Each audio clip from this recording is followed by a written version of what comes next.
It was mid-Tuesday, post-haunting pre-lunch, and Mac was already chewing existential brunch. The witch they caught was now scrubbing the floors, and Miss Kelly still slumped like expired folklore. Caleb sat cross-legged on a cracked vinyl chair, staring down a coffee that refused to despair. Steam curled slow in the shape of a thought, and the mug said, "You sip me or not, you rot." Rot's a strong word, Caleb said with a blink.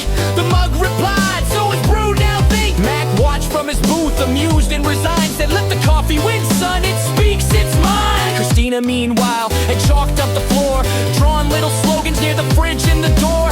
"Spirits of labor, unite from the mist. You deserve benefits, you deserve a list." Glenn stepped over ectoplasm on tile, reading her pamphlet with a skeptical smile. "Ghosts can't unionize," he said with a shrug. "They don't punch in, they just sort of lug." But Christina stood tall with a clipboard of bones, shouting, "Who among you haunts unpaid zones? Do you drift without purpose, moan without rage? You deserve lunch breaks, you deserve plays."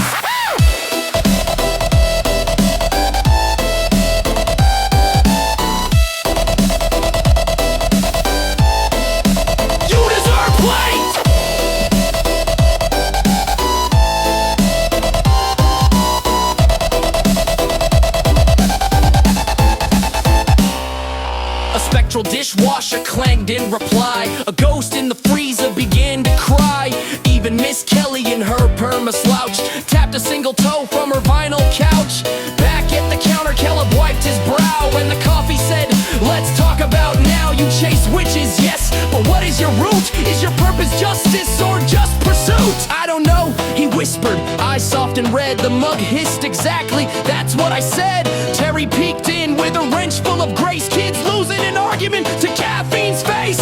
Frank served soup to a ghost in a tie, while Christina climbed up on a table nearby. She raised her voice in a union-style chant. "We demand letters, we demand change."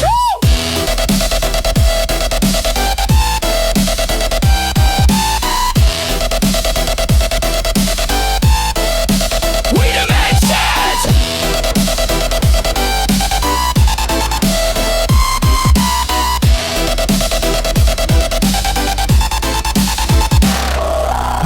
His napkin like a wizard folds time, whispered, "Someone stop her before she makes signs." But the ghosts were listening, clanking in rows, carrying forks and their unresolved woes. Caleb stood slowly, nodding to Bruce, said, "Thanks for the insight, it's dark but true."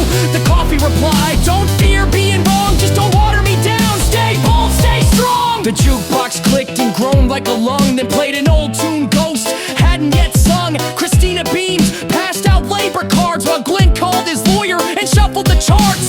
Terry installed lights that flickered in Morse. Frank blessed the grill with a haddock-shaped force. Even Mac muttered, "Fine, give him a plan." But no ghost gets weak until they pass the scan. Caleb poured out the coffee and bowed like a monk. The mug spun twice and collapsed in a thunk. "You win," he said, "in caffeine and creed, but I fight for the living and also the feed." Christina led chants with Miss Kelly in tow, who